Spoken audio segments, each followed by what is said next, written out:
E agora o comentário de Josias de Souza, direto de Brasília. O Tribunal Superior Eleitoral rendeu homenagens à Constituição e à lógica ao decidir nesta quinta-feira que os bens dos candidatos às eleições gerais de 2022 devem ser expostos na vitrine com total transparência.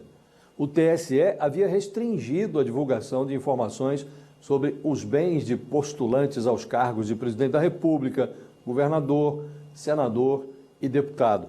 Alegava-se que a Lei Geral de Proteção de Dados, sancionada em 2020, impunha limites à divulgação de informações sobre os candidatos. Isso era conversa mole, evidentemente. Em relação a candidatos a cargos eletivos, prevalece não o dever do Estado de zelar pela privacidade das pessoas, mas o direito do eleitor às informações patrimoniais daqueles que desejam representar a sociedade no exercício de cargos eletivos. Por 6 votos a 5, os ministros do TSE renderam-se à transparência. Ficou vencido o ministro Edson Fachin, que acaba de deixar a presidência do TSE. Foi na gestão de Fachin que a Justiça Eleitoral havia adotado nas eleições deste ano uma transparência de copo de requeijão. Divulgaram-se dados parciais dos candidatos: imóveis sem o endereço, automóveis sem a marca, participações acionárias em empresas sem a logomarca e o ramo de atividades.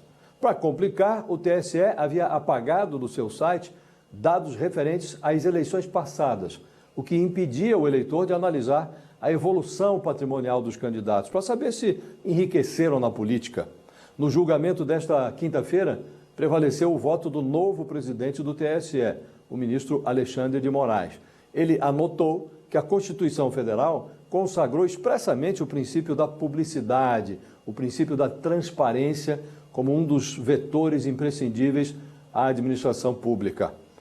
Alexandre de Moraes sustentou que é obrigação do TSE prover à sociedade informações completas sobre o patrimônio dos candidatos. Serão omitidos apenas os dados pessoais, como número de telefone e e-mail dos candidatos.